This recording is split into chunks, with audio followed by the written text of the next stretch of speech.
We are live. Week 2 DFS breakdown, FanDuel, DraftKings. 12-game slate.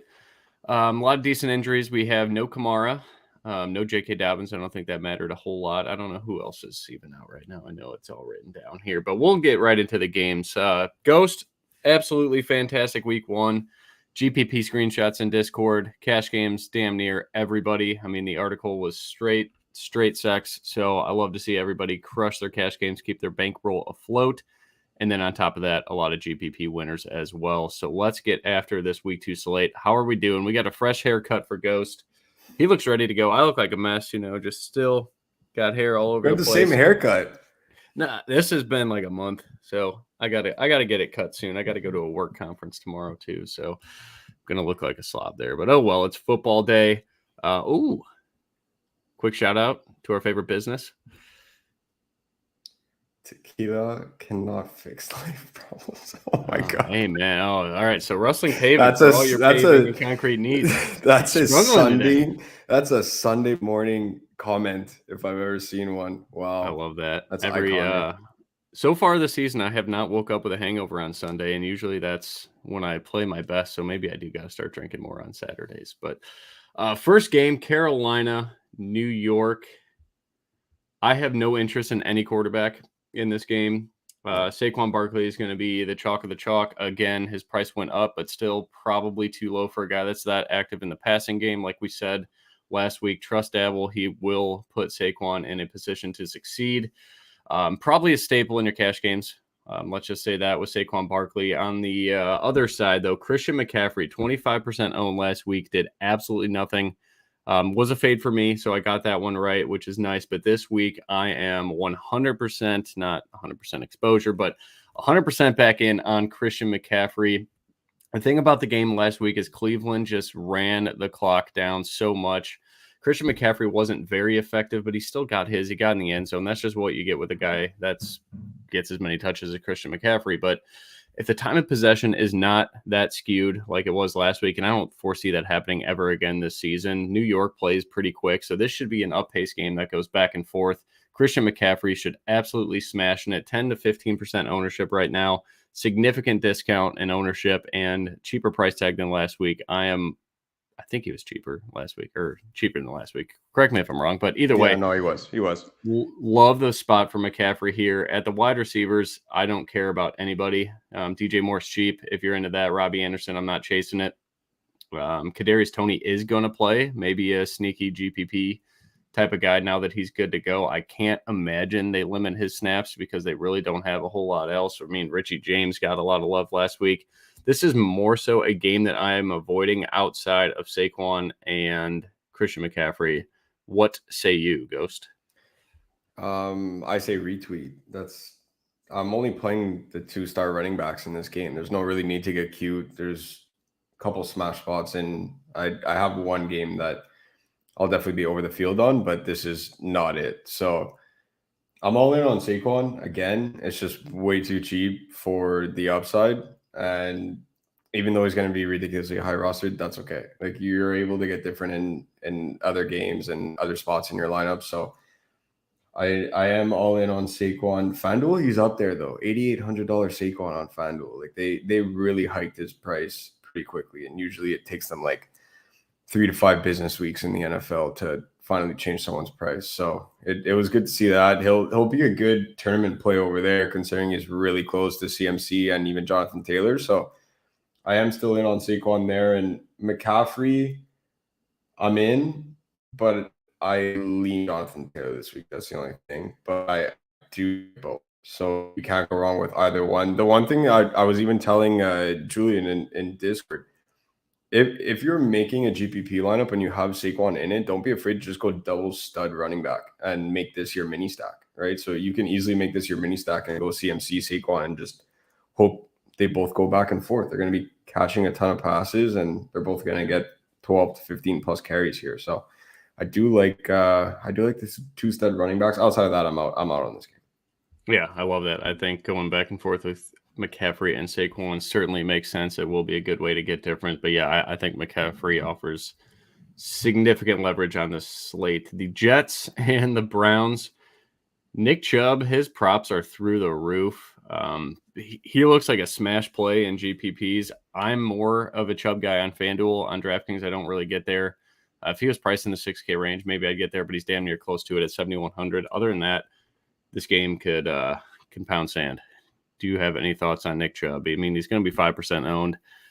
The betting market loves this guy, and this is just another smash spot. Their offensive line just creates so much space. I don't care who they're matched up with. Nick Chubb is going to go.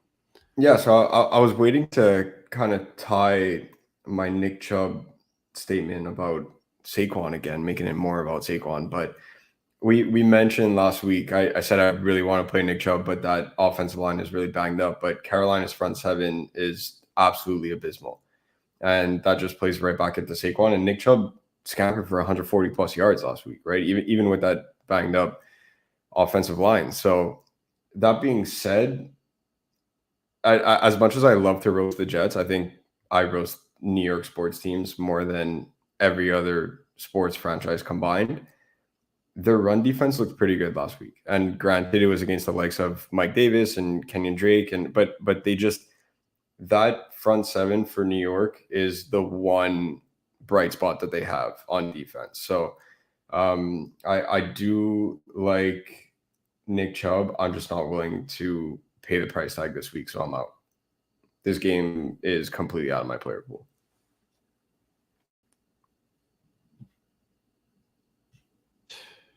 Sorry, was on mute there. All right, yeah, I agree. I think Nick Chubb's a great GPP play, more so on the FanDuel side, but if you're a Nick Chubb guy, run there in GPPs this week because there's no ownership on either site. New England at Pittsburgh. No go on the quarterbacks for me. On the GPP side of things, I do like Ramondre Stevenson. I'm so invested in his receiving prop over 10.5 yards and over 12.5 yards. So I'm not going to go crazy in GPPs, but in terms of the condensed chalk today is going to be Darrell Henderson at 5,700, I believe. And there are two guys, one in the next game that we're going to talk about, but right here that are pivots that still should get 15 touches. I have him projected for like 14, and then the other guy I have projected for 18. So the touches should be there. Ramondre Stevenson is a pivot off of that may help you get off that Henderson. So like the whole thing about lineups today are there's going to be, yeah, we could talk about ownership, but combination ownership too. Everybody's going to have Henderson and Dortch or Henderson and Paris Campbell. If you want to get a little bit different, I'm not telling you to get off Paris Campbell or Greg Dortch. I think they're both in fine spots.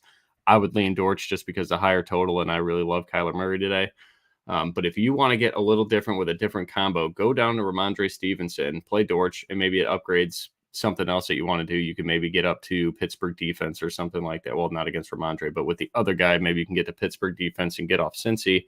I'm probably just going to play all the Cincy I can, but again, we'll get to that game. Just think about what everybody else is doing in GPPs. It will be Henderson, and it will be one of those value run or wide receivers. So a good way to get different. Again, I like the value wide receiver route. I'm cool with that.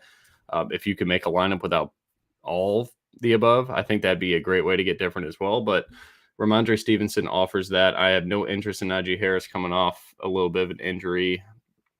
And I just don't want the Pittsburgh offense as well. Chase Claypool graded out extremely well in the model. I'm probably not going to go there. Do you have any other thoughts on this game? Freiermuth is fine. Again, I think that this Pittsburgh passing game did a lot better last week because it was a whole back and forth second half of that game. It was up pace. The total's at 40.5 points. There's just not there much for me. But again, I do give an honorable mention to Ramondre Stevenson to get off of a 70% owned Darrell Henderson in single entry GPPs, I bet, this week. Yeah, that for me is going to be one of my main pivots. And the main reason why is not only the uptick in expected passes usage this week, but also the fact that TJ Watt is now out, right, for the Steelers. So Mac Jones should have that extra second to finally breathe in the pocket, and he'll be able to make those reads a lot better, right? So week one definitely struggled. But yeah, bad idea to run that stack. No, don't do it. But with TJ Watt out, he'll finally have that extra second to breathe. And when you're Mac Jones, you need that extra second. Like, that's just what it is. You saw how hard he struggled with those reads last week, and he won't have as much pressure in his face. So Ramondre should be able to get more touches. I think they're going to pound the rock a ton. And no Ty Montgomery too. So the pass catching game is huge. Ramondre. It's absolutely huge, right? So I'm looking at a by no means is Ramondre Stevenson, Kareem Hunt, but it's going to be that kind of game for him where he's getting 8 to 12 carries, but he's getting a ton of passing usage, right? So that alone, especially on DraftKings, a ton of upside. You don't even need him to get in the box. If he gets in the box, that's just an add bonus for us in tournaments. But with all that volume, I'm all for it this week. Love it. All right. Well, let's just move to the next game then. The other $5,200 running back that I love now after running the latest simulation in the 80 model, Chase Edmonds. Baltimore's defense is pretty banged up. It's more on the secondary side, but Chase Edmonds did have a very high usage rate last week. I just trust Mike McDaniel a little bit more than I trust the Patriots offense. I do trust that this game is going to be a little more back and forth, a little more up pace, a lot more action. Chase Edmonds at 5,200. He is in my main lineup right now, and that was to get off Henderson and Dortch, because any tournament that I play, especially on the high stakes side of things, those guys just eat the chalk. And I'm not saying anything bad about Darrell Henderson. I think it's a great spot, but I don't know, like Cam Akers may get more run. I just don't trust that situation a ton. In cash, 100% I'm playing Henderson. In GPPs, I'll still play some Henderson if it calls for it, but I'm going to get different elsewhere. So again, to get off that whole Dortch thing and Paris Campbell, let's just call them the punts. All right, Ghost, for the rest of the show, the two punts. Everybody's pairing them with Darrell Henderson to go get Devontae Adams. Like, you're just literally making the same lineup and you're playing like 1 against 1 at that point. Like, I want a couple more unique players, and Chase Edmonds is going to be sub 10% today. I have a feeling he's going to be around 5% just because no one's scrolling any further down than Darrell Henderson at the running back spot. I absolutely love Chase Edmonds, and I don't care for really anybody else in this game outside of Mark Andrews. Always going to be in play. Tyreek Hill, if you're into that, he grades insanely well. Again, Baltimore secondary is quite beat up, but the thing I don't like about this game going as in like well over the total to pay the salary of like rostering Lamar Jackson is because Miami does play so slow. They run so much clock. They have so much pre-snap motion and everything that really drags the clock down. So for this game to really shoot out, you're just expecting like a lot of broken play touchdowns, which certainly can happen. So don't think I hate this game by any means. It's just I'm prioritizing players elsewhere. And Chase Edmonds is a priority play for me now this morning. I did not wake up thinking I would be there. And is this Damien Harris or is this Najee Harris? I'm out on Najee Harris. one of them. I would assume Damien. Like, am I worried about it? No, absolutely not. It's like what Ghost said. I think that was a great comparison. It's kind of like that Cleveland running game a little bit. They're going to run. They're going to play slow. They're going to run the ball a lot. And if they get to third down, Stevenson's going to be on the field, and they're going to split carries on first and second down anyways. We're going to have to get lucky and get a touchdown for him to smash a GPP slate by any means. Like, that's how I feel about GPPs. Is my lineup shouldn't make me feel comfortable. If it makes you feel comfortable, I don't think you're going to do that well, because everybody else that's just signing into their DraftKings or FanDuel app feels pretty comfortable too. So know that it's a very high risk play in Ramondre Stevenson. Chase Edmonds at the same price is probably much safer and arguably has a higher ceiling. So if you're thinking about this 5,200 range, go to Chase Edmonds in my opinion, but I do like Ramondre Stevenson a bit too. What are your thoughts on Baltimore and Miami? I wish I had more exposure to this game. It just doesn't do it for me. I wish any other quarterback in the league played for Miami, because I would be stacking this Miami offense. The Baltimore secondary is beyond banged up right now. Like, Marlon Humphrey is going to be a go, nowhere near 100%, but he's still a top 5 corner in the league. And every other corner that they have, it's like literally same situation as last year. They're just super banged up already. It's week 2. And if it was anybody but Tua, I'd be stacking this Miami offense. I just can't do it. With the pace of play combined with the fact that their quarterback refuses to throw past 6 yards, I just can't get behind it. This game's going to be super slow. I think it's going to be a really low total. I do like the volume of a Chase Edmonds in this one.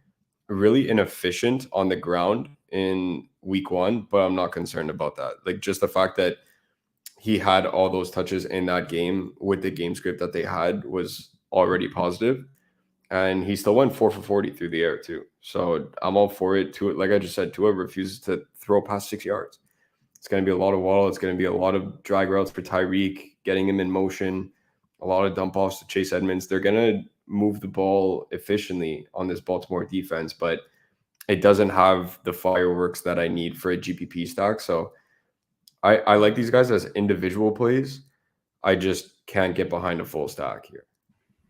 Yeah, I do have a lot of mini stacks of just Edmonds and Mark Andrews back and forth, and I think I'm pretty happy with that. Yeah, because again, tight end's an absolute dumpster fire this week, and people are still not rostering Mark Andrews at an astronomical rate, right? So like that's something that you want to get different this week. Like we said it a lot that we've been doing this for 2-3 years now together, and we've been saying this on multiple occasions throughout various seasons, where on slates like this, where you have the same 2 to 3 games that you want to get exposure to, and likely the field wants to get exposure to as well. And it's with good reason, right? Not all chalk is bad chalk.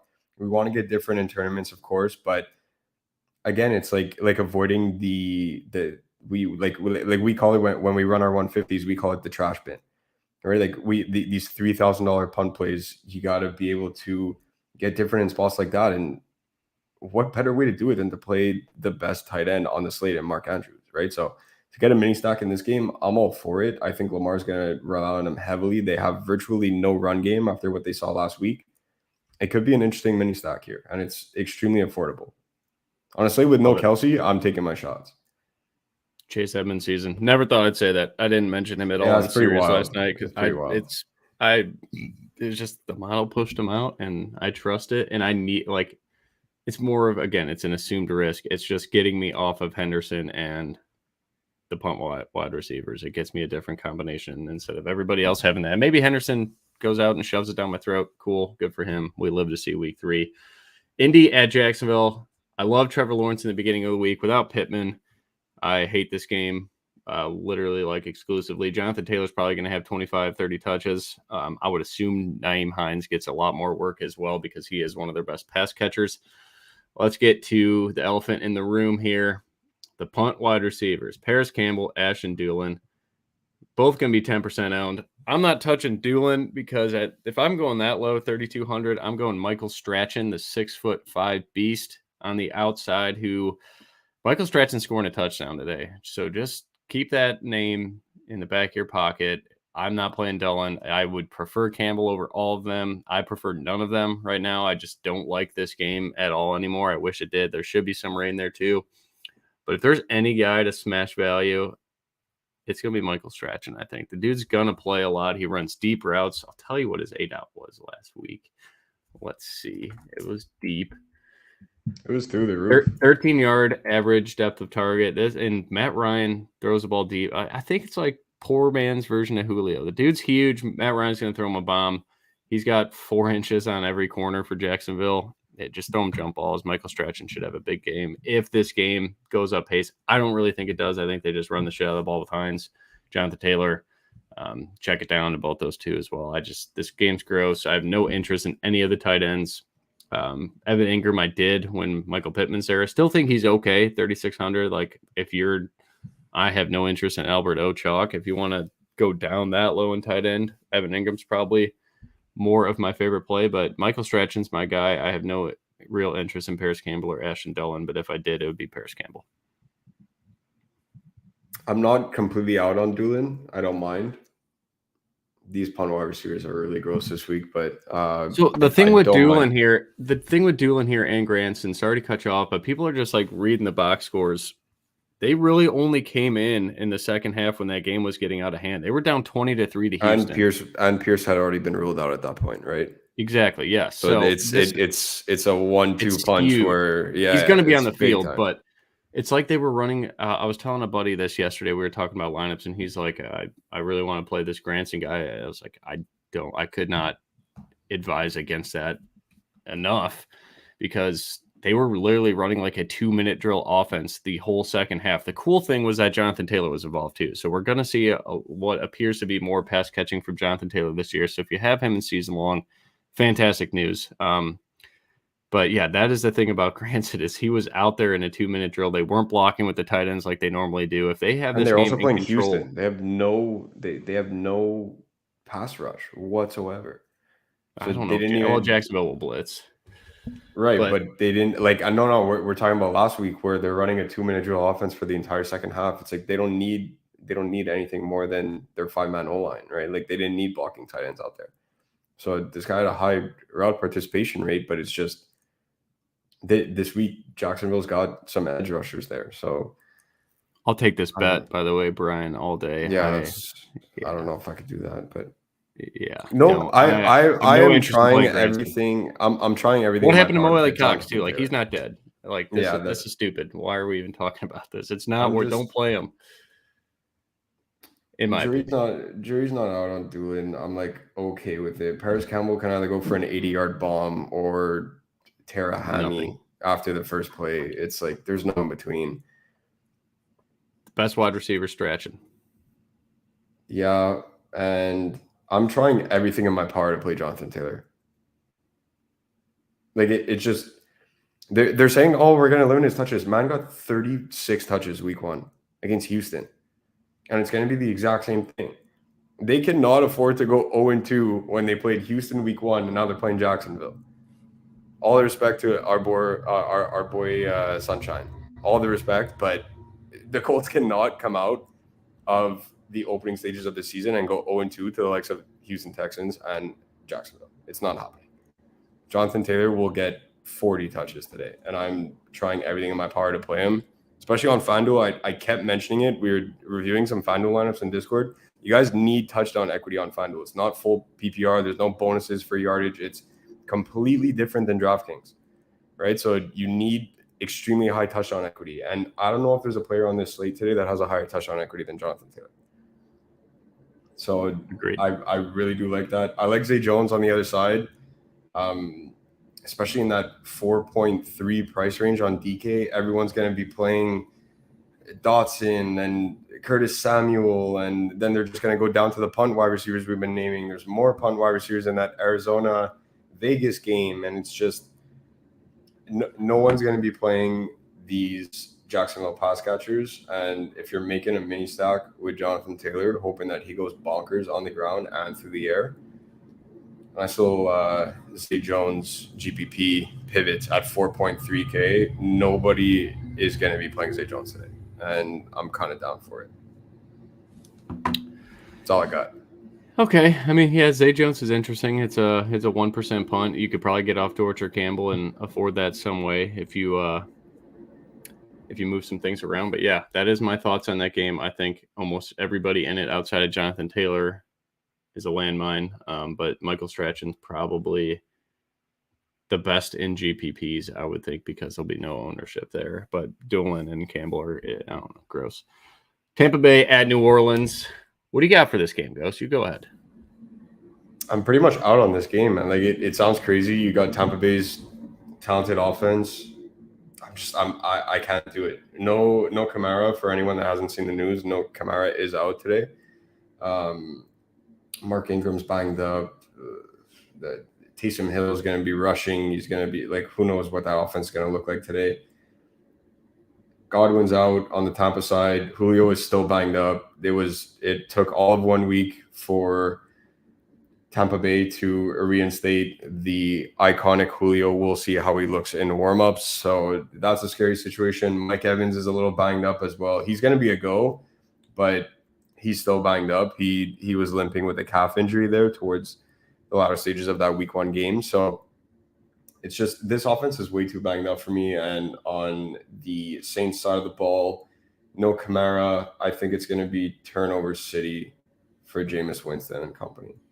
And I'm not buying it. Yeah, I did like Tom Brady and GPPs a bit. Mike Evans is going to play. Fournette's going to play. But without Kamara, I really start to wonder about what this game will really look like. Tampa Bay's offensive line's bad. I'm sure they're just going to give Fournette like 30 carries, keep Tom Brady upright, and win this game in a slow fashion. I do like Jarvis Landry. Michael Thomas doesn't really do it for me, but Jarvis Landry at 5K, Brian was talking about him in the chat as well. I think he can get a lot of looks. The model seems to like him a little bit. But I just question the upside at 5K. Like, I don't know. Who would you rather have, Jarvis Landry or Curtis Samuel? It's like in that price range, those are the only guys I'm interested in. That's gross. That's gross. Right? I'd rather have Curtis Samuel because I like that game more is kind of how I'm looking at it. But Jarvis going to be when it's two options like that make me nauseous, I'll go with the better game environment. So I'll take Curtis Samuel. Can't believe I'm taking a Wentz wide receiver, but it is what it is. And Julio's not playing. Yeah. All right. Cameron Brate, do you have any like people playing Granson? What about Cameron Brate or Jawan Johnson was on the field for 70% this? Don't do Well, I'm this just to me. asking. I'd Don't rather do like this to okay me. over Granson. If your lineup, I'm not telling people to rebuild their whole lineup. If Julio's out, there you go. Mike, The legend. I miss that guy. Where's he at? Get on the stream. Hop in here, buddy. Yeah, then this. If you're playing Granson, then yes. If you're playing, I'm not going that. I'd rather have Jawan Johnson than Granson. I'm not Yes. playing anybody down there. Cameron Brate, I do like a little bit now, especially that Julio Jones is out. But this game just got gross. They're going to run it 50 times each. No interest in Ingram. No interest in anybody there. But yeah, Julio Jones. That sucks. I even tweeted Julio is back ? Last week. He is in fact back to his injury ways. I mean, both these defenses are affordable. You like them at all? The Saints at 2,400. I'm not overthinking it, man. I don't care about Bengals chalk. It's as min price as it's gonna get for a team that's not named Houston. I'm just taking the Bengals chalk, man. All right. We don't have a lot of questions today. We're flying through here. I like this. We're gonna, be done in 45 minutes. Is fantastic news. Washington and Detroit, probably my second favorite game, probably the public second favorite game. A lot of different ways to go. Carson Wentz, Jared Goff. I'm taking the savings on Jared Goff. My model actually projects him for more points. Ragnow is out, and I believe there's another lineman out for Detroit. Sorry, I should be prepared for you guys, but Ragnow is one of the best run blockers in the NFL. He is out. That gives me a big downgrade to DeAndre Swift, who is questionable coming in, is going to play. Rumors of a pitch count. I don't know. I don't see this team. If this game's close, I don't see like, hey, DeAndre Swift can't go out there. He already had 14 carries today. We can't use him a 15th time. I don't see that being a thing. I just worry about no Ragnow. So I want the passing side of Detroit. Antonio Gibson on the other side's in another fantastic spot. McKissick's always going to steal some pass catches as well, but Gibson was a fantastic receiver last week. And they were leading too. So it's like they didn't. It was great to see Gibson on the field for 3 downs when they were leading. McKissick did come in every once in a while to spell him, but it's not like that third down role was strictly McKissick. So I love that. The goal line carries are going to be Antonio Gibson's. I think the whole world, anybody that touched the ball for Philly scored a rushing touchdown on Detroit last week. Their defense is going to be bad. So I love Gibson. I absolutely love a sub 5% owned Terry McLaurin. Everybody's going to go to Jahan Dotson again. Curtis Samuel's in a good spot. I think he's more cash viable, but there is some GPP appeal. It seems like they straight up scripted him touches like right off the bat. I think he had like 4 or 5 targets on the first damn drive, it felt like. Dotson's still fine. He played plenty of snaps. If you need $400 in savings, go down to Dotson. That's cool. I don't love it. Amon-Ra St. Brown against Benjamin St. Juste, which is the same exact matchup we absolutely loved last week for Christian Kirk. So there's a lot of fantasy appeal here. A guy that I like a ton, DJ Chark, 5,100, 1% owned, led the team in air yards, led the team in red zone targets. He's always been super talented. I don't think Josh Reynolds is worth a shit. DJ Chark should be on the field 70+% of the snaps. I'd like to see a little bit more than that, but if this game goes back and forth, I think DJ Chark and Amon-Ra St. Brown or Amon-Ra St. Brown and tight end TJ Hawkinson make for an excellent double stack with my boy Jared Goff this week. Logan Thomas had a lot of targets, played a good bit of snaps last week, so it looks like he's healthy. He certainly looked like he lost a step, though. He was slow against Jacksonville. But what are your thoughts on this game? I think there's just tons of fantasy upside here. There's multiple different ways you could do it. And when you play guys like Dotson and Curtis Samuel, you're probably getting off these Paris Campbells, Greg Dortch, whatever the case may be, these punt wide receivers. If you could just find $500, $800 to go up to Dotson Samuel, I think you're in a better spot with those guys. I agree. I'll start with the Detroit side. I was all in on Swift. I am no longer. That is the same thing, right? And we talked about it in season-long shows and previews, and for those that were doing their drafts and everything. And it's just the injuries have been accumulating for DeAndre Swift, and it took all of 1 week for that to happen again. So I'm hoping that he gets healthy. I'm hoping that the pitch count actually comes to fruition because I rather see him healthy for the remainder of the season than him go bonkers halfway through this game and then go down with another injury. Like, it's just get him healthy, keep him on that pitch count. Jamal Williams is going to be A-okay in that backfield too. So I'm looking through the air on this one. I do like the DJ Chark call. Massive air yards guy, huge deep threat.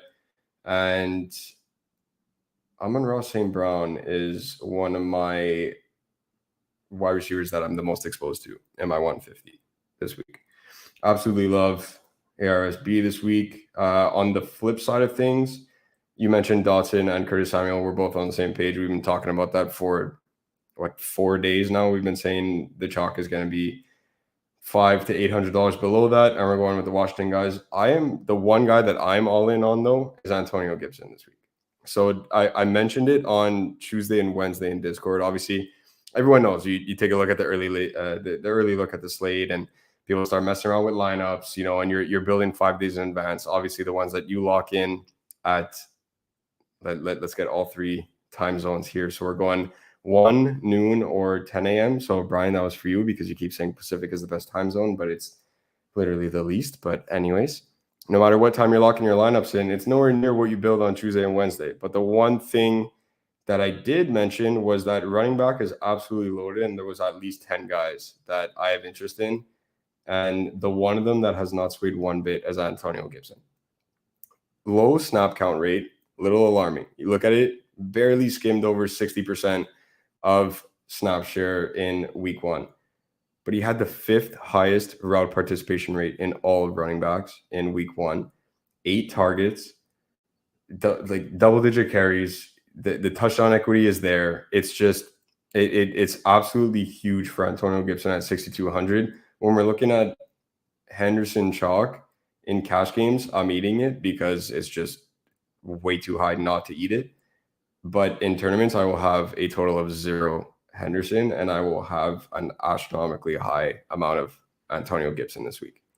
For what it's worth, that snap rate for Antonio Gibson is significantly higher than it was last year for him. Exactly. So they're going to this guy, and he's there. He's present, and he's getting the ball every time he's on the field. So while yes, we wish that he would have a higher snap count, I don't care because he's getting the ball every time that he's out there. 8 targets in week 1.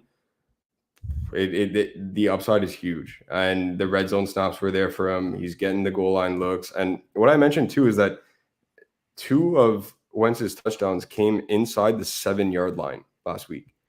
And we talk about this with offenses like Minnesota, where it can be a 3 TD week for the likes of Dalvin Cook, or it could be 3 2-yard touchdowns for the likes of Adam Thielen, right? Like, it's just, that's the way certain offenses run. Take away those 2 7-yard touchdowns and they go to Antonio Gibson. Like, you're going to be on the good side of these kind of things. You're going to be on the bad side sometimes. It's going to be there for this week for Antonio Gibson. I'm all in. Love it. Yeah, he's probably a core play for me too, as you see the question here. Gibson or Josh Jacobs? I want both because we'll talk about Jacobs in a bit. Seattle at San Fran. Deebo Samuel is awesome. Can we move on?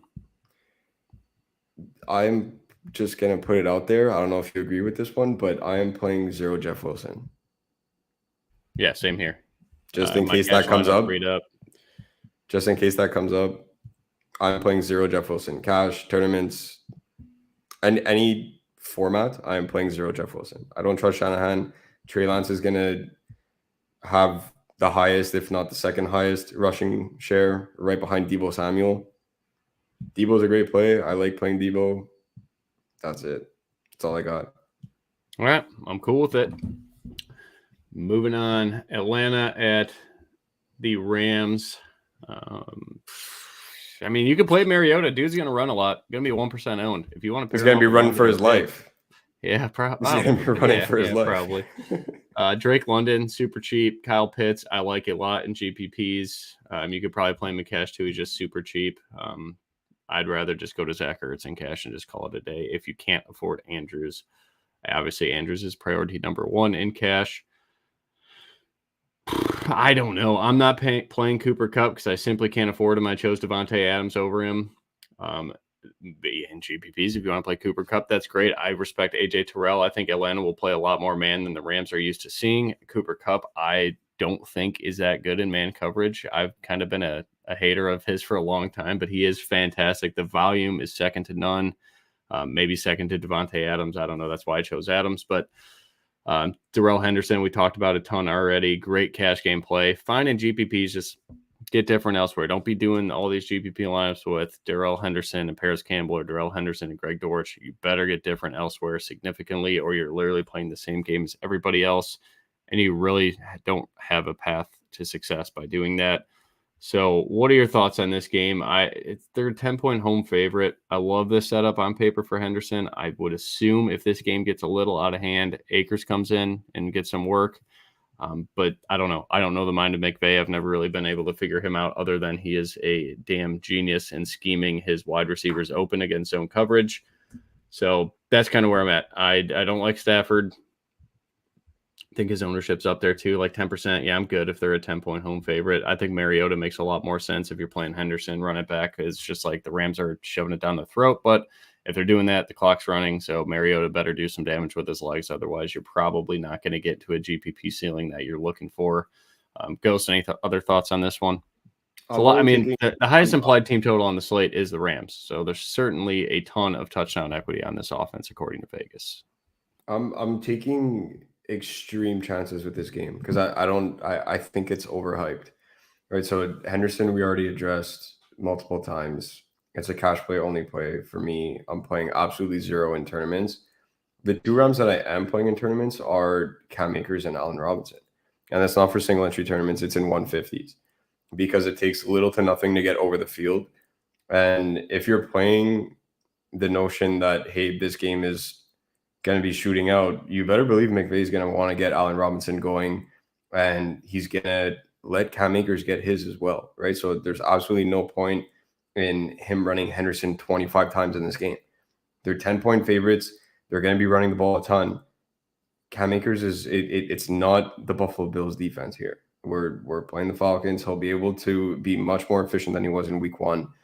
And obviously he's going unrostered. And this is for very, very large field, the largest of fields in terms of your contests. Those are the two rounds that I have interest in because I only want to take really deep shots on this offense. Cooper Kupp, he's going to be a good play every single week.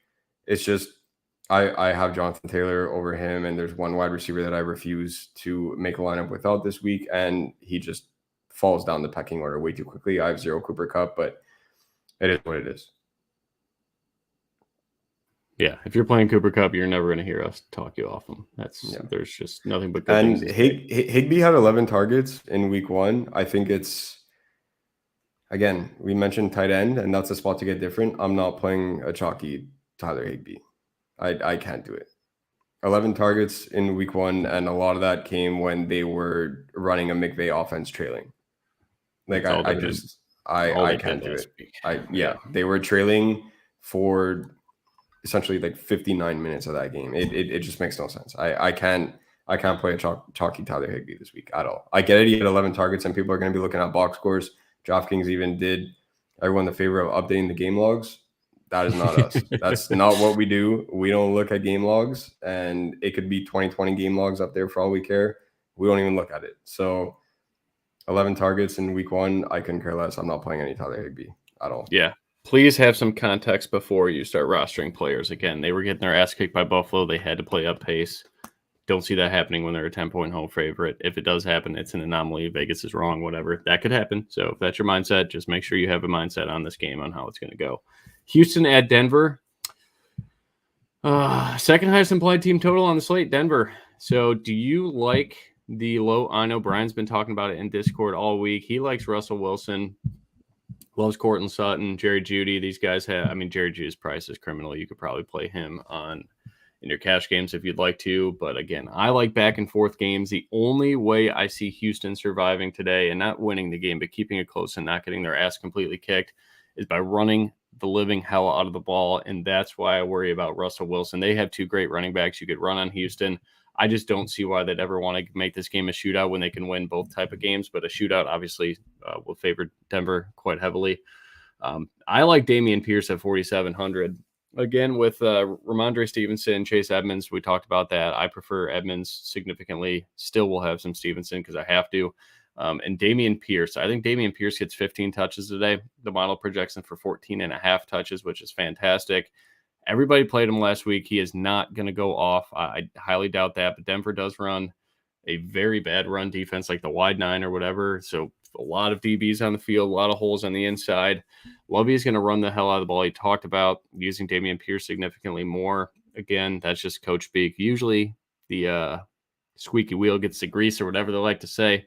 So I'm playing Damien Pierce in cash because it allows me to not play Dortch, to not play Paris Campbell, and to get mid-tier wide receivers that I like, or Amon-Ra St. Brown in my lineup, which I'm prioritizing in cash. So kind of a weird week. I don't love it for that perspective, but I think you could do way worse than Damien Pierce at 4,700, especially when he's 1% owned. Again, my mindset there is Houston has to run the ball to stay in this game, and they're not going to give Rex Burkhead 15 carries. That's just a fact. So we'll see more Damien Pierce. He looked pretty good last week. They got to get this guy unlocked a little bit.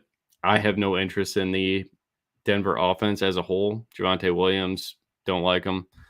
Love him in season long. Think he's fantastic. I just don't know who's going to get goal line carries. Melvin Gordon, like this game script could just be weird where if it gets out of hand, and maybe it gets out of hand by Russell in the passing game going off in the first half, that could win a GPP. Go ahead, run that if you like that. Maybe Javonte runs for 120 and 2 scores in the first half. That could happen. The dude has breakout ability and home run ability.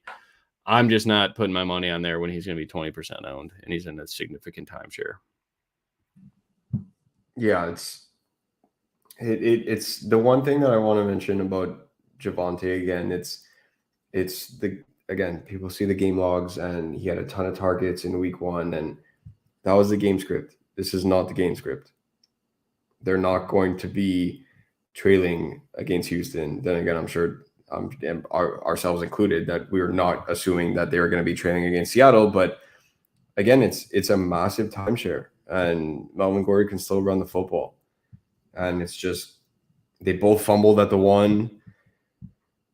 You need that sucks. Melvin, if Devontae doesn't do that, this dude is wheels up. Like it's like he had his chance. Melvin Gordon fumbled at the 1, and you're like, oh, usually we're looking at the other side of the coin here, and Javonte goes and gets his chance after Melvin Gordon fumbled at the 1, and then he fumbled at the 1. It's like, I don't know, man. There's a lot of what ifs when it comes to this Broncos offense. I get it. They're gonna put up some points.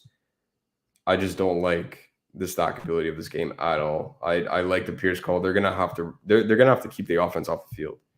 So I don't mind Javonte for cash. Outside of that, Judy, I think his route running is absolutely unbelievable. He's good. Jerry Judy's route running is absurd. So those are pretty much the only 2 guys that I have exposure to. Outside of that, I'm not stacking this game at all. I think it was Brian and I who were talking about it in Discord. I can't get behind. I can't get behind stacking this one at all. Alberto's ownership's 15%. You guys can have that as well. Don't go chase OJ Howard points. That'd be my piece of advice. But great question here by number of lineups Andre. I have with Alberto. Good. 0. What it should be. I like this question by Andre. So I have a ton of Jared Goff today personally, Andre. And I look at it this way. Let's go to all the quarterbacks on the slate real quick. If I'm playing Jared Goff, he doesn't necessarily need to run down these players, but he needs to have a similar output to these players, if not run them down. That's Kyler Murray, Lamar Jackson, Russell Wilson, Joe Burrow, Tom Brady, Matthew Stafford, Derek Carr. Honorable mention Trey Lance because he runs. These guys could all put up 25, 30 points. So when I'm rostering Jared Goff, I'm telling a story of like, how does Jared Goff, if Jared Goff scores 30 points, how does he do it? And it's very likely that he doesn't do it. That's why we're playing him in the GPPs and we're playing for first place most likely. I am 100% fine if my GPPs suck this week that have Jared Goff because it's the Lions. It's also the Commanders. Like this game could end up 17-3. And would it really surprise you guys? Like, no, both these teams aren't good at football. So when I tell myself that question, all right, if I'm playing golf in order for me to get money in this tournament, most likely when all those other quarterbacks are in the field, I need Jared Goff to probably get 30 points. If Jared Goff gets 30 points, it's going to be somebody else involved, including Amon-Ra St. Brown. He will be a staple. That is his number one target. But I love the idea of double stacking Jared Goff with TJ Hawkinson's priority number 2. So Amon-Ra and TJ Hawkinson, or DJ Chark. Maybe you could play Swift too if you think that he's got a big game in the receiving game. That is kind of how I'm building my Detroit lineups. Almost every one of them is a double stack, because if Jared Goff goes for 22 points and Amon-Ra St. Brown goes for 18, I don't think, unless the rest of my lineup is crazy, I don't think that really holds much water in a GPP, because you're going to get Kyler if he has got a ceiling game, if Lamar has a ceiling game, if Russell has a solid game, if Joe Burrow has a big game. There's so many different ways that people could come run you down. So hopefully that's not too long of an answer. Let me know if that makes sense for you. But again, I will be running it back with someone from Washington too, because again, if Goff has 30 points, they're not winning 30-0. It's because Washington is pushing them to throw the football often. So get some, I don't know, Gibson and Terry McLaurin in that lineup too. Get some Gibson, Curtis Samuel, Gibson, Dotson, or just one of those guys is fine too. You don't have to double stack on the backside too, but I will be, because again, my lineup story with Detroit is if Goff were to go off, this game just goes completely off the rails, like 35, 32, something like that type of game. That's what I'm doing. Best play in cash at 4,900. Curtis Samuel, 4,600. Next question. All right, cool. Got that, Andre. Cincinnati, Dallas, Joe Mixon, Cincinnati defense. Do we have to talk about anybody else? Next game. What's up? What's I up? lost audio there for a second. Oh, Can you hear me still? I just said next game. Okay, I got you. I just said next game. Yeah, it's gross. I'm not. Don't overthink this one. I saw lineups with Dalton Schultz. I saw lineups with just Bengals D, Mixon. T. Higgins, not a bad play, 5,900. Don't tempt me. Don't tempt me. You know, it always looks so well rostered. I only had 6 hours of sleep last night. I was up on my computer making projections for Jason. No, 6 is I need 8. I'm a guy that needs 8. Maybe that's why I look well rested, because usually I get 8 hours of sleep, but not before game day. Probably also because I haven't been hungover yet this NFL season. So on a weekend, I've had a weekday or two. But hurting with my wide receiver this weekend. Better off playing Cobb or AJ Green. There's got to be something. There's got to be someone on the waiver wire. There's got to be someone on the waiver wire. Oh man, I can't. Who could we find? You go to the waiver wire and find something. Like both those guys should not be, unless you're playing in a 30-man league. There's got to be better than those two. Can you play golf in cash? Hell no. Like I said, if that game ended 17-3, would you be surprised? No, you wouldn't. Any Boyd love? No, I don't like any of that. The lowest tight end out. The lowest I'll go for tight end is Juwan Johnson, and I hate it. So I'm not. I'd rather go to Zach Ertz. I guess would be my answer. Yeah. All right. Best game of the day, Arizona at Las Vegas. Ghost, what do you got? My favorite play, obviously, Devontae Adams, and I'm not alone there. The whole world. Yeah, can we just get that out of the? Can we just get that? Play Devontae Adams. All you can do. Like the dude's gonna get 15 targets again. I like the Arizona side so much more though. Kyler Murray's gonna be 5% owned. You know the Call of Duty beta is out, right? No. Oh, is it? You think he was gaming last night? Well, it's better than I don't know. What do you think's better before a game? Trey Lance was at the strip club. He's a big COD guy. He's a big COD guy. I don't know. He should go to the strip club with Trey Lance instead. That seems like that would be more productive. Yeah, I like Trey. Productive. We should have went all in Trey Lance once we saw that video. So back up, lock in. Well, Trey Lance. Wait for the end of the show when we do top cash GPPs. I was gonna drop it in there, but yeah. I'm just saying, I'm putting it out there. I don't want to get roasted in the comments. It is a joke, but it's just something to. I'm so invested in Kyler Murray. It's something to keep in mind. I'm not trying to talk you off of him at all. Obviously, it's too far gone. I'm playing him, but it's just you're pot committed. It is what it is. I'm just saying that. Agreed. Yes, that's a fact. That's a fact. But I'm just saying it's got weird quick. I'm just saying the COD beta came out. I don't know. He's got his ass kicked last week. If he's playing video games, then we'll blacklist him if he does this week. Well, we got a I just wanted to in mention the it. chat now. Yeah, I was gonna say. Oh, it already says was blocked. That was quick. Is that Jay? Jay's quick on the block. Yeah. What do you think about this? Gibson with Taylor for me. I don't really care about Jamar Chase too much. I'm so invested in Antonio Gibson this week. Any debate with Gibson, I'm gonna take the Gibson side. He's biased, boys and girls. All right. Yeah. What are your thoughts on this game? James Conner and Josh Jacobs offer a significant way to get different in this game. I'm not saying play them both together, but if you want different exposure, it is very possible Devontae Adams does not score a touchdown today and everything goes to Josh Jacobs. So if you're not into Devontae Adams or in GPP, you have a big sack of nuts and you want to get different and fade them, Josh Jacobs is probably my favorite play on the board. For me, again, similar to Detroit, I'm playing Kyler. I'm playing Hollywood Brown. I'm trying to play Ertz over Dortch. Not sure which one's going to work out, but I'm playing a double stack with Kyler, and I am it's for Ertz and Dortch. It's not necessarily like I'm prioritizing the double stack like I am with Jared Goff, because Kyler could have a 30-point game with his legs, and Hollywood Brown could be the only guy that does anything in the passing game. It's a different situation, but for me, Dortch is just so damn cheap, so it fits my game narrative that I want this one to shoot out, so I might as well just double stack him with him.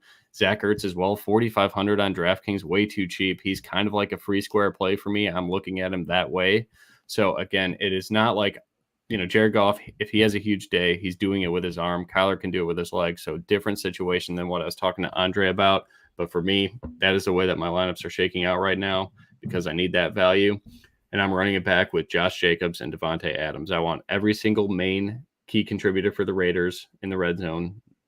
So you can get Darren Waller in there too somewhere. I wouldn't play all three of those guys together, but I absolutely love. Is Gage okay for cash? No, I have no interest in. Even with Julio out, I can't do it. No, they're just gonna pound the rock. They're gonna pound the rock. Or there's Perryman, or there's Bray. It's just too much going on. Play Curtis Samuel. That dude had 11 targets last week. Gronk high snap count. He was and he was scripted in the game. They literally ran plays directly for Curtis Samuel. It wasn't like it was a read by Carson Wentz. It's like, no, Carson, you are hiking the ball and you are going to Curtis Samuel. That is what you're told to do. He already has Curtis Samuel though. He needs another 4.9K wide receiver.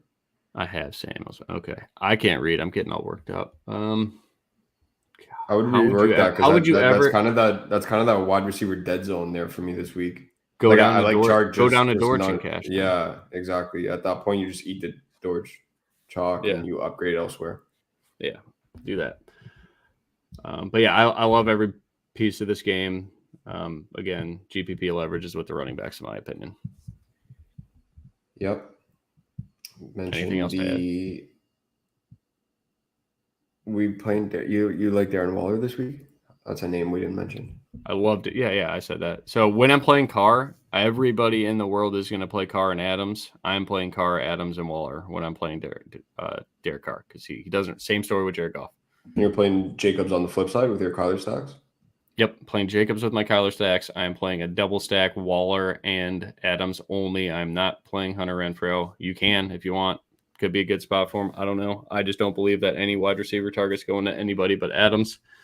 And then I'll run it back with James Conner and then Ertz, a Dortch, or Hollywood Brown. You talked about James Conner? Yeah, I said both these running backs are the best pivots in this game if you're trying to get off the chalk. Yeah, that's all I had. I just wanted to talk about the GPP guys. That's it. You covered it all. Yeah. Josh Jacobs is probably. We'll get into that. Core plays, quarterback, cash. Wait, we already ran it. We already ran that whole slate. Yeah, we said pound sand to 3 games. It's great. That was efficient. Wow, that caught me off guard. Let's get a quick question. We got to get some questions in here then. Barkley, Jacobs, Tyreek, or Mixon, Gibson, Tyreek. I'm not going to tell you to lose Tyreek. If you like him, you stay on him. I hate to tell people to tinker when they had a guy. But I like on DraftKings, I'm down with Tyreek. If it's FanDuel, I like the bottom. I like triple running back this week a lot. I'm gonna take door number 3 there. All right, I like that. There you go. Yeah, if you can get Andrews and Cash. Now we're talking. Yeah, what are we doing here, Andrews and Cash? Now we're talking. Yeah, what are we Now we're doing here, talking. Brian? Come on now. Now we're talking. Come on, Brian. It's not your first rodeo. You know the way it works. I don't like Pitts in for cash that much, but he's in play at 5,400. I prefer Zach Ertz or Mark Andrews. That is pretty much all these guys are in play because there's no Kelsey. Yeah. So if 25% Kelsey in cash. That was it. That was should have done 100%. That was a joke. That was a joke. Hollywood or Ertz, both. But again, depends on your build. I like Hollywood a lot this week. Oh boy, we're not even going to talk about that. That gets you banned. DK Cash, Javonte, Landry, or St. Brown and Curtis. Curtis, emphasized. I assume it's Javonte with Landry or St. Brown with Curtis Samuel. I'm taking door number 2 there, if that's what it is. If I'm understanding that correctly. I'm okay with either one, though. All right. Favorite cash game quarterback? Go ahead. Carr. Derek Carr. Same here. GPPs. Trey Lance. No shit. I was going to talk about it, but you already mentioned it. Go ahead. Rushing upside. No. We were gonna talk about. Obviously, we love throwing in a couple dad jokes in there, like we did with the COD beta. But it's I don't know. Trey Lance, huge rushing upside this week. All jokes aside, huge rushing upside. I like it a lot. No Jamal Adams on the other side too. He doesn't have to worry about getting his head ripped off. I like it. I'm going a very affordable Trey Lance this week. I'm going 5% owned Kyler Murray and GPPs, and if I had to pay down, it would obviously be Jared Goff. You have any love for Daniel Jones? We didn't really talk about him. I mean, another guy with rushing upside, 5,100. I don't know who to pair him with. I'm already playing Saquon. Play I can't play too many guys from New York sports teams. Like I can't stomach it. Can't even stack the Yankees. I just bet their home runs instead. I bet their home runs. What about the Mets? No, go for the Mets. Brandon Nimmo, that guy carried me to I only pitched the Grom. He's long championship. I only pitched the Grom. That's it. Damn, I love Brandon Nimmo. All that dude does is walk and hit doubles and homers. So that too. That pays off. All right, running backs. Cash game. Give me two. You go first. All right, Darrell Henderson and Saquon Barkley or Joe Mixon, as written in the article. You pick one. I'm not telling you what to do. They're both great. GPPs, Josh Jacobs and Chase Edmonds. Cash, I love Gibson too. So go wild. Yeah. Cash, I'm going Saquon. Give me two. And it's so gross. Henderson's gonna flop. I know it, but I have to eat the You gotta play Henderson. You gotta play him in cash. So Hendo and Saquon and GPPs, Antonio Gibson is putting up 150 DraftKings points today. That would be big. My lineup will have over 200 then. We're going all in on Antonio Gibson and and Jonathan Taylor. Honestly, like this should be 40% rostered, and he's not, and I'm taking advantage of it. I'm finding a way to pay down at wide receiver other than Devontae, and I'm trying to get Devontae and JT in some lineups. So JT or Gibby for tournaments is the way to go. Cash, I'm going Saquon and Hendo. Love it. Wide receivers. Give me two for cash, two for GPP. Devontae Adams. One top guy, one value. One top guy, one value. Both sectors of the market. Okay, I'll leave you Curtis Samuel because, anyways, I'll leave you Curtis Samuel. Cash, I'm going Devontae Adams, and I am eating the Dortch chalk. And I think that's fine. For tournaments, I have Debo. I have Amon-Ra. I'm just looking at my exposure. Debo, Amon-Ra, St. Brown. And two's enough. I'll give two. Debo and Amon-Ra, St. Brown. Cash, it will be Devontae Adams, certainly. And then I guess, yes, Curtis Samuel is in my lineup. It's not like I like him that much. It's just I'm trying to avoid the whole. I mean, Dortch is a fantastic play in cash, but I'm playing Zach Ertz, and I don't want to go Dortch and Zach Ertz. Yeah, exactly. Great question. Just popped I up. don't want to. You can. I mean, I'm in a group chat with some buddies, and I just sent a lineup, and I was like, cash with that. And they're like, you're really going to break your own rules? Like, no, you're fucking right. I can't do it. Arizona was so bad last week. Like, if that happens again, Dortch and Ertz in the same lineup is a landmine. I'm not trying to do that. So I'm going to go with Curtis Samuel. GPP upside top guy. I mean, I love Debo too. That's fantastic. I'm going to go Terry McLaurin and running it back with DJ Chark. I like that. I hope that game shoots out. That's what we're big Ertz guys. Big I mean, Terry McLaurin at 5% owned against probably the worst defensive. That makes no sense. Football. It makes no sense. Yeah, give me that. Tight end.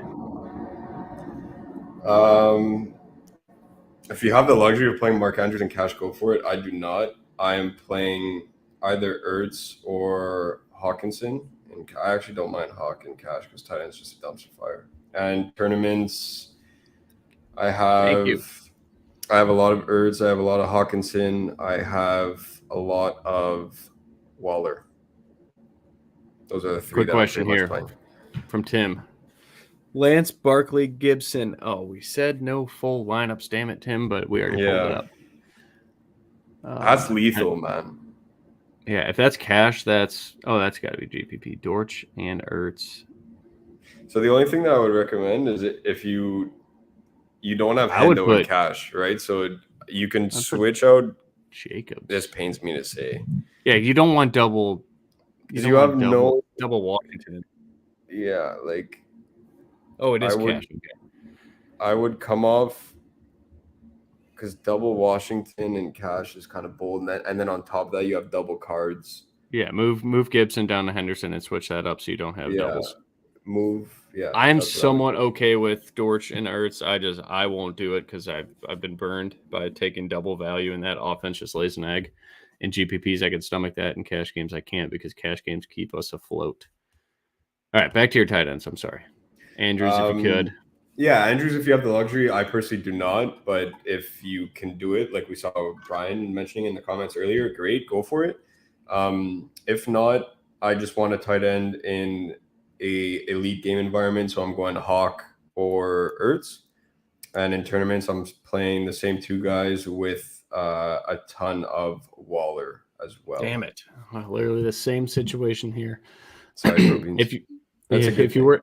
Yeah, that is. I know. Yeah, same. I'm playing. I'm playing zero Alberto. I'm playing zero. Like I'm not going below. I actually don't think I have a tight end below below Ertz. I don't think I have a tight end below Ertz. I didn't play tight end at all. I did a tiny bit of that Juwan Johnson shit, but other than that, no. Yeah, same exact tight end. Zach Ertz is a priority for me in cash. Kyle Pitts, I love in GPPs. TJ Hawkinson, I love in GPPs. Darren Waller, I love in GPPs. Mark Andrews, love in cash. Obviously, you could play him in GPP if you want. But fantastic show. Yeah, tight end is nasty overall. Yeah, usually when there's no Kelsey, it's nauseating. It's nauseating. Yeah. And Kittle's out too. Like it's nauseating. Yeah. Greatly appreciate your guys' support. Best of luck this week and great job this week because I'm sure everybody's going to smash. Hit us up on Twitter if you need anything, Discord, whatever the case may be. I got to go make a season-long trade myself and get those lineups all set up because I have Pittman everywhere for the most part. So I got work to do to get him out of there. But hopefully Joe figured out a different wide receiver than Randall Cobb or AJ Green. Yeah. But yeah, thanks, guys. Good luck this week. Enjoy the games.